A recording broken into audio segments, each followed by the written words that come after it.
आइए जानते हैं पूरे बिहार की हर छोटी बड़ी खबर सिर्फ 15 मिनट में। लेकिन उससे पहले आप हमें कमेंट में जरूर बताइए कि ये वीडियो आप बिहार के किस जिले और किस गांव से देख रहे हैं। किसानों को भारी पड़ेगी पराली जलाने की गलती। बेलवा पंचायत में आयोजित जन कल्याण कृषि चौपाल में प्रखंड कृषि नोडल समन्वयक ने किसानों को बताया कि चेतावनी दी कि यदि वे अपने खेतों में पराली जलाते हैं तो उन्हें प्रधानमंत्री सम्मान निधि योजना सहित अन्य सभी लाभकारी योजनाओं से वंचित कर दिया जाएगा। पराली जलाने से खेत की उर्वरा शक्ति नष्ट होती है और वातावरण में प्रदूषण फैलता है। सरकार ने ऐसे किसानों की पहचान कर उनके खिलाफ प्राथमिकी दर्ज करने तक का आदेश दिया है। चौपाल में किसानों को दलहन जैसे मटर, चना और मसूर के बीज अनुदान पर उपलब्ध कराने की जानकारी दी गई। रासायनिक खाद कम करने और जैविक खाद के प्रयोग पर जोर दिया गया। नवतन पंचायत में आयोजित चौपाल में किसानों को फलदार वृक्ष लगाने, वैज्ञानिक विधि से खेती करने और आधुनिक तकनीक अपनाने की सलाह दी गई। बड़ी संख्या में किसान उपस्थित रहे। अचानक सचिवालय पहुंचे सीएम नीतीश कुमार। मुख्यमंत्री नीतीश कुमार शुक्रवार सुबह अचानक मुख्य सचिवालय पहुंचे और विभिन्न विभागों का निरीक्षण किया। उन्होंने अधिकारियों को निर्देश दिया कि आगंतुकों की सुविधाओं का ध्यान रखा जाए और सभी समय पर कार्यालय आएं। मुख्यमंत्री ने मुख्य सचिव कोषांग, मंत्रिमंडल कक्ष, वित्त मंत्री कार्यालय और अतिथि कक्ष का निरीक्षण कर कार्य प्रणाली की जानकारी ली। उन्होंने कहा कि अनुशासन और संवेदनशीलता के साथ काम करें ताकि कार्य समय पर पूरे हों। परिसर की साफ सफाई और पौधारोपण पर भी जोर दिया। उन्होंने कहा कि सचिवालय को और व्यवस्थित और आकर्षक बनाया जाए। निरीक्षण के दौरान मुख्य सचिव प्रत्यय अमृत, विकास आयुक्त डॉ.एस. सिद्धार्थ और अन्य वरीय अधिकारी मौजूद रहे। मुख्यमंत्री ने कहा कि सचिवालय को जनता के लिए सुविधाजनक और पारदर्शी बनाया जाए। राबड़ी आवास विवाद पर बोले गृह मंत्री सम्राट चौधरी। राबड़ी देवी का आवास खाली नहीं करने की आरजेडी की धमकी पर गृह मंत्री सह उप मुख्यमंत्री सम्राट चौधरी ने कहा कि यह अराजकता भरा बयान है। उन्होंने कहा कि जनता को यही बताते थे कि ये लोग गुंडागर्दी वाले हैं। उन्होंने कहा कि यह जनता का घर है, किसी व्यक्ति की बपौती नहीं। सुप्रीम कोर्ट ने तय कर दिया है कि पूर्व मुख्यमंत्रियों को आवास नहीं मिलेगा। सम्राट चौधरी ने कहा कि कोर्ट ही तय करेगा कि किसे रहना है और किसे छोड़ना है। उन्होंने कहा कि सरकार बड़ा घर दे रही है और व्यवस्था कानून के तहत हो रही है। उन्होंने यह भी कहा कि भारत में रहने वाला हर व्यक्ति भारतीय है और योजनाओं का लाभ धर्म या समुदाय देखकर नहीं दिया जाता। उन्होंने राजद नेताओं के बयान को अराजकता की राजनीति बताया।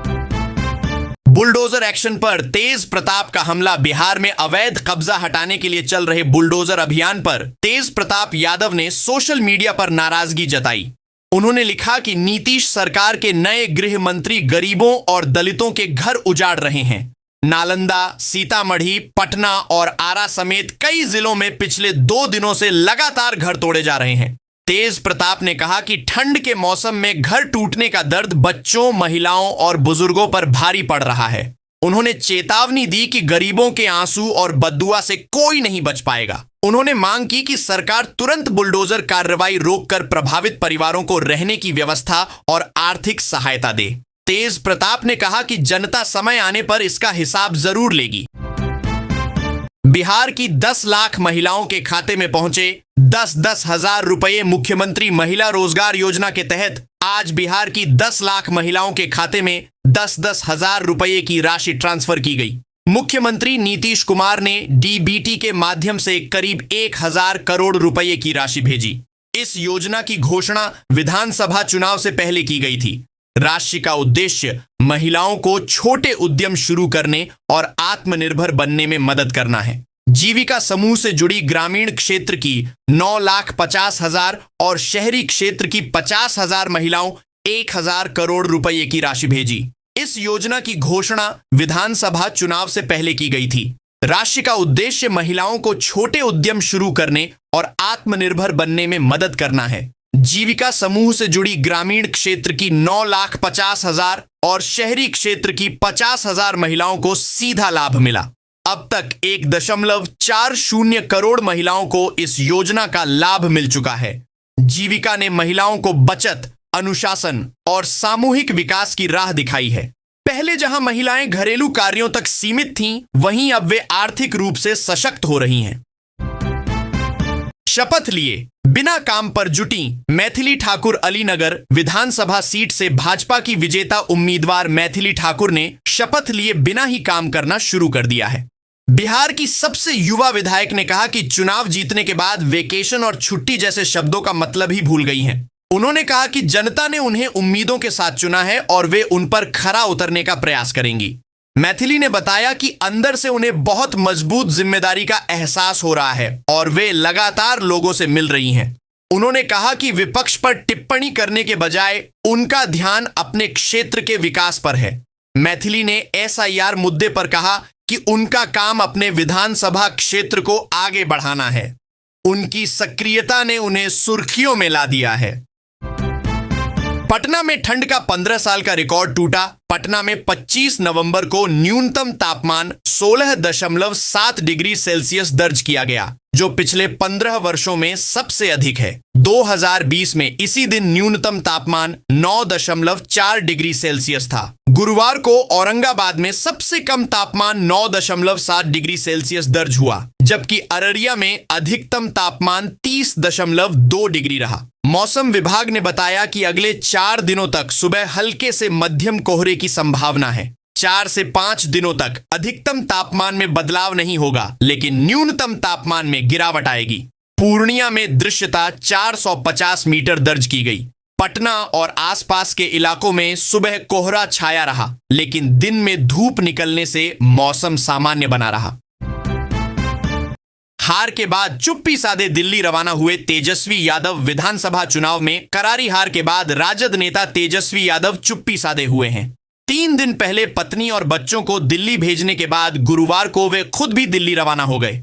पटना एयरपोर्ट पर मीडिया ने उनसे संवाद करना चाहा, लेकिन उन्होंने दूरी बनाए रखी। इस बार महागठबंधन ने 143 सीटों पर चुनाव लड़ा और केवल 25 सीटें जीती। यह राजद के इतिहास में दूसरी बड़ी हार है। 2010 में पार्टी को मात्र 22 सीटें मिली थीं। तेजस्वी लगातार तीसरी बार राघोपुर से विजयी हुए हैं, लेकिन मुख्यमंत्री पद का दावा करने के बाद हार ने उन्हें झटका दिया है। पार्टी स्तर पर हार की समीक्षा प्रमंडलवार हो रही है, जो 9 दिसंबर तक चलेगी। समीक्षा के बाद लालू प्रसाद और तेजस्वी आगे की रणनीति तय करेंगे। सीएम नीतीश ने सिपारा आरओबी मीठापुर एलिवेटेड पथ का निरीक्षण। मुख्यमंत्री नीतीश कुमार ने गुरुवार को मीठापुर मोहल्ली पुनपुन पथ फेज 2 के तहत सिपारा गुमटी पर रेलवे ओवरब्रिज और मीठापुर एलिवेटेड पथ के निर्माण कार्य का निरीक्षण किया। उन्होंने अधिकारियों को कार्य में तेजी लाने का निर्देश दिया। इस परियोजना की कुल लंबाई 11.9 किलोमीटर है, जिसमें 5.20 किलोमीटर एलिवेटेड 4 लेन और 6.70 किलोमीटर एट ग्रेड 4 लेन पथ शामिल है। भूपतिपुर से मोहल्ली एलिवेटेड पथ और मोहल्ली से पुनपुन एट ग्रेड पथ पहले ही चालू हो चुके हैं। अब सिपारा से मीठापुर एलिवेटेड पथ और आरओबी का निर्माण अगस्त 2026 तक पूरा करने का लक्ष्य है। मुख्यमंत्री ने मीठापुर से चिरैया टांड फ्लाईओवर को जोड़ने वाले सर्विस और पहुंच पथ की प्रगति भी देखी। ये 1.73 किलोमीटर लंबा और 15.50 मीटर चौड़ा पथ जून 2026 तक तैयार होगा, जिससे करबीगहिया स्टेशन के पास जाम की समस्या दूर होगी। सड़क किनारे स्टंट से छात्राओं में दहशत। पुलिस जांच में जुटी। नालंदा जिले से सामने आए एक वायरल वीडियो ने सोशल मीडिया पर हलचल मचा दी है। वीडियो में एक किशोर मुख्य सड़क पर खतरनाक स्टंट करता और स्कूली छात्राओं को डराता दिख रहा है। दिन दहाड़े ट्रैफिक के बीच छलांग लगाते और कलाबाजी करते हुए उसकी हरकतों ने अभिभावकों और स्थानीय लोगों में चिंता पैदा कर दी है। वीडियो वायरल होने के बाद जिला प्रशासन ने मामले को गंभीरता से लिया और पुलिस जांच शुरू कर दी है। अधिकारियों ने बताया कि शिकायत संबंधित इकाई को भेज दी गई है और जांच जारी है। यह घटना सोशल मीडिया पर बढ़ते खतरनाक स्टंट वीडियो की प्रवृत्ति को उजागर करती है, जहां किशोर ध्यान आकर्षित करने के लिए सार्वजनिक स्थानों पर जोखिम उठाते हैं। लोगों ने पुलिस से सख्त कार्रवाई की मांग की है, ताकि भविष्य में ऐसी घटनाओं पर रोक लग सके। पटना में चला अतिक्रमण उन्मूलन अभियान। 52,300 जुर्माना वसूला। पटना में जिलाधिकारी डॉ त्यागराजन एसएम के निर्देश पर बुधवार को सभी अंचलों में अतिक्रमण उन्मूलन अभियान चलाया गया। अभियान के दौरान फुटपाथ और सड़कों पर किए गए अतिक्रमण हटाए गए और जुर्माना वसूला गया। नूतन राजधानी अंचल में जीपीओ गोलंबर और स्टेशन गोलंबर से 7 ठेले जब्त कर 18,500 रुपये जुर्माना लिया गया। पाटलिपुत्र अंचल में दीघा सब्जी मंडी तक स्थायी और अस्थायी अतिक्रमण हटाकर 10,500 रुपये वसूले गए। अजीमाबाद अंचल में गायघाट से महावीर घाट तक 6 ठेले और 6 अवैध बैनर हटाकर 13,000 रुपये जुर्माना लिया गया। फुलवारी शरीफ क्षेत्र में नाला अतिक्रमण और 20,000 रुपये जुर्माना लिया गया। बैनर पोस्टर हटाकर 9,500 रुपये वसूले गए। कुल मिलाकर 52,300 रुपये राजस्व दंड स्वरूप वसूला गया। डीएम ने कहा कि सार्वजनिक स्थल और मुख्य सड़कों को अतिक्रमण मुक्त रखना प्रशासन की प्राथमिकता है और किसी भी लापरवाही को बर्दाश्त नहीं किया जाएगा। स्मार्ट सिटी में जमीन दिलाने के नाम पर 29 लाख की ठगी। अहियापुर के शहबाजपुर निवासी सैनिक राजीव कुमार से स्मार्ट सिटी में जमीन दिलाने का झांसा देकर 29 लाख रुपए की ठगी की गई है। पीड़ित ने अहियापुर थाने में प्राथमिकी दर्ज कराई है, जिसमें राजस्थान की एक कंपनी के 3 एमडी और एक आईटी एक्सपर्ट को नामजद किया गया है। राजीव कुमार ने बताया कि जून 2022 में दिल्ली में आयोजित सेमिनार में कंपनी ने दावा किया था कि उसने 1,800 बीघा जमीन लेकर टाउनशिप बसाने की योजना बनाई है, जिसे दुबई और सिंगापुर की तरह विकसित किया जाएगा। इसी प्रलोभन में उन्होंने 41 लाख रुपए निवेश किए, जिनमें से 12 लाख रुपए वापस मिले। जनवरी 2023 में कंपनी ने ऐप बंद कर दिया और ईडी छापे की अफवाह फैलाई। बाद में अधिकारी गायब हो गए। जांच में पता चला कि कंपनी ने विभिन्न राज्यों से 2,700 करोड़ रुपए का फर्जीवाड़ा किया है। भागलपुर में बुलडोजर एक्शन। 15 मार्ग होंगे अतिक्रमण मुक्त। भागलपुर शहर को जाम और अतिक्रमण से मुक्त करने के लिए जिला प्रशासन ने अभियान शुरू किया है। नगर निगम ने माइकिंग कर लोगों से स्वयं अतिक्रमण हटाने की अपील की और चेतावनी दी कि समय रहते अतिक्रमण नहीं हटाने पर जुर्माना वसूला जाएगा। प्रशासन ने 15 मार्गों को चिन्हित किया है, जहां अक्सर जाम लगता है। मंगलवार से संयुक्त टीम चरणबद्ध अभियान चलाएगी, जिसमें city SP, DSP, traffic police और नगर निगम की टीमें शामिल होंगी। गुरुवार को तिलका मांझी चौक पर अभियान चलाकर दुकानों का सामान हटाया गया और 6,800 रुपये जुर्माना वसूला गया। बस डिपो परिसर में ऑटो टोटो 800 रुपये जुर्माना वसूला गया। स्टैंड का निरीक्षण कर वाहनों की सुव्यवस्थित व्यवस्था पर चर्चा हुई। शुक्रवार से ऑटो टोटो केवल निर्धारित स्टैंड से ही सवारी भरेंगे। इसके लिए 2 पुलिसकर्मी स्टैंड पर तैनात किए जाएंगे।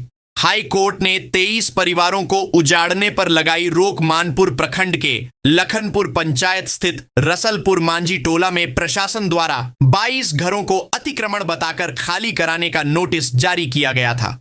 अचानक मिले इस आदेश से गरीब परिवारों में भय और आक्रोश फैल गया। ठंड के मौसम में बेघर होने की चिंता ने लोगों को दहशत में डाल दिया। सांसद प्रतिनिधि नंदलाल मांझी मौके पर पहुंचे और पीड़ित परिवारों से मिलकर कहा कि 70 से 80 साल से बसे इन परिवारों को उजाड़ना मानवता के खिलाफ है। उन्होंने आरोप लगाया कि सरकार गरीबों को जमीन देने का प्रावधान करती है, ऐसे में इन्हें अतिक्रमण बताना अनुचित है। स्थानीय लोग दफ्तरों के चक्कर लगा रहे हैं और खाने पीने तक की परेशानी झेल रहे हैं।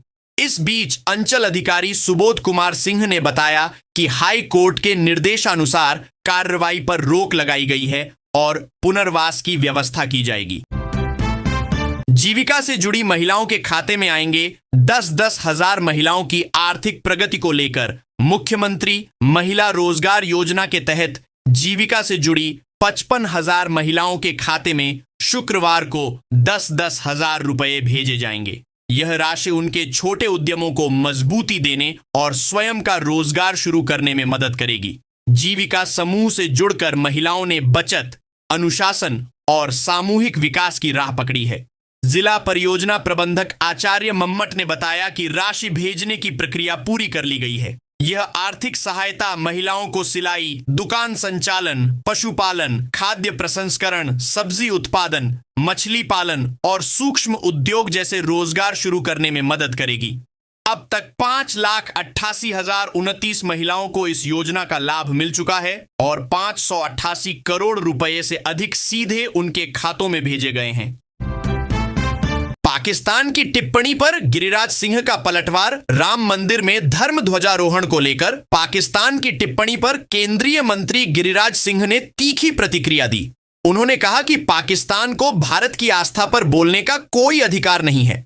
उन्होंने आरोप लगाया कि पाकिस्तान ने 3,000 मंदिरों को मिटाकर 3 लाख मस्जिदें खड़ी की। सिंह ने कहा कि आक्रांताओं के प्रतीकों को हटाना समय की आवश्यकता है और भारत की संस्कृति पर बाहरी टिप्पणी बर्दाश्त नहीं की जाएगी। राबड़ी देवी द्वारा सरकारी आवास खाली नहीं करने के बयान पर उन्होंने कहा कि कानून सबके लिए समान है और किसी की बपौती नहीं। उन्होंने चेतावनी दी कि समझदारी नहीं दिखाई गई तो पुलिस कार्रवाई करेगी। साथ ही उन्होंने बिहार में अंडरग्राउंड धार्मिक संरचनाओं पर चिंता जताई और सुरक्षा एजेंसियों को सतर्क रहने की सलाह दी। सिंह ने ममता बनर्जी पर भी निशाना साधा।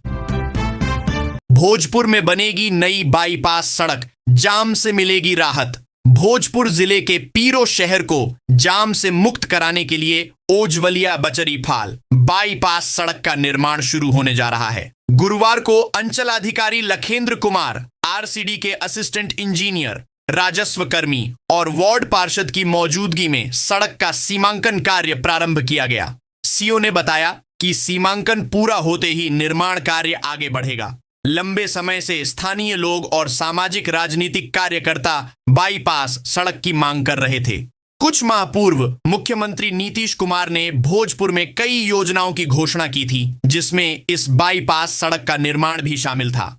अब सीमांकन शुरू होने से लोगों में उम्मीद जगी है कि जल्द ही सड़क निर्माण होगा और पीरो शहर की जाम की समस्या जड़ से खत्म होगी। अनुदानित बीज न मिलने से किसानों में आक्रोश। गेहूं की बुआई के समय अनुदानित दर पर बीज न मिलने से किसानों में नाराजगी बढ़ गई है। बहादुरपुर प्रखंड स्थित ई किसान भवन पर बुधवार को भारी भीड़ उमड़ी, लेकिन कई किसानों को बीज नहीं मिला। इससे किसानों ने हंगामा किया और कृषि कार्यालय का घेराव किया। RKVY योजना के तहत आवेदन करने वाले किसानों को बीज खत्म होने के कारण आवेदन बदलना पड़ा और उन्हें RKVY एडिशनल योजना में शामिल किया गया। गुरुवार से बीज वितरण शुरू हुआ है। किसानों ने बताया कि मोथा चक्रपात से खेतों में पानी जमा होने से बुआई में विलंब हो रहा है और अनुदानित बीज न मिलने से उन्हें बाजार से ऊंची दर पर बीज खरीदना पड़ रहा है। अनुदानित बीज 1,000 से 1,200 रुपए में मिलता है, जबकि कंपनी का बीज 1,400 से 2,000 रुपये तक है। इससे लागत बढ़ने की चिंता है। रामगढ़ बाजार में अतिक्रमण संकट गहराया। रामगढ़ बाजार में सड़क अतिक्रमण की समस्या गंभीर होती जा रही है। दुकानदारों ने फुटपाथ पर कब्जा कर लिया है, जिससे पैदल चलने वालों को सड़क पर चलना पड़ रहा है। इससे जाम और दुर्घटनाओं का खतरा बढ़ गया है। NHAI द्वारा सड़क निर्माण के बाद दोनों ओर 3 फीट चौड़े पैदल पथ बनाए गए थे, लेकिन दुकानदारों ने इन्हें सामान रखने का स्थान बना लिया है। नाले के आगे भी दुकानों का निर्माण हो गया है, जिससे सड़क पर 7 फीट तक कब्जा हो गया है। प्रशासन की ओर से कोई ठोस कार्रवाई नहीं की जा रही है। स्थानीय लोगों का कहना है कि यदि फुटपाथ खाली हो जाए तो सड़क चौड़ी हो सकती है और जाम की समस्या से राहत मिलेगी। फिलहाल लोग मजबूरन सड़क पर चल रहे हैं, जिससे वाहनों की आवाजाही प्रभावित हो रही है। मधेपुरा रेल इंजन कारखाने ने पूरे किए 10 साल। Madhepura electric locomotive private limited ने बुधवार को अपने 10 वर्ष पूरे किए। इस मौके पर भारतीय रेलवे और फ्रांस की कंपनी एल्स्टाम ने सहारनपुर स्थित मेंटेनेंस डिपो में समारोह आयोजित किया। अब तक यहां 12,000 हार्स पावर क्षमता वाले 550 से अधिक स्वदेशी इलेक्ट्रिक इंजन तैयार किए जा चुके हैं। इतनी क्षमता वाले इंजन बनाने वाले देशों में भारत 6ठे स्थान पर पहुंच गया है।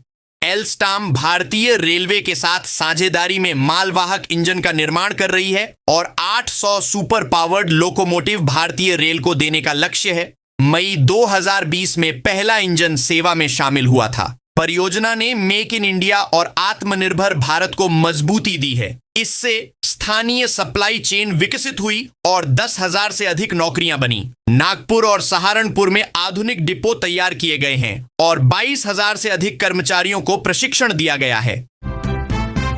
पूर्णिया में विवादित जमीन पर लगा बिजली मीटर। पूर्णिया नगर परिषद वार्ड संख्या 18 के धीमा ग्राम में जमीनी विवाद का नया मामला सामने आया है। स्थानीय निवासी रंपू शर्मा ने विद्युत आपूर्ति पदाधिकारी को आवेदन देकर आरोप लगाया कि उनकी जमीन पर जबरन दुकान खोलकर अवैध रूप से बिजली मीटर लगा दिया गया है। उन्होंने बताया कि खाता संख्या 725 और खेसरा संख्या 2198 और 2199 की 6 डिसमिल जमीन उनके पिता और चाचा के नाम दर्ज है और उस पर उनका वैध कब्जा है। आरोप है कि वार्ड 18 के रोहित शर्मा और उनके परिवार ने जमीन पर कब्जा कर दुकान खोल ली और बिना अनुमति बिजली मीटर लगवा लिया।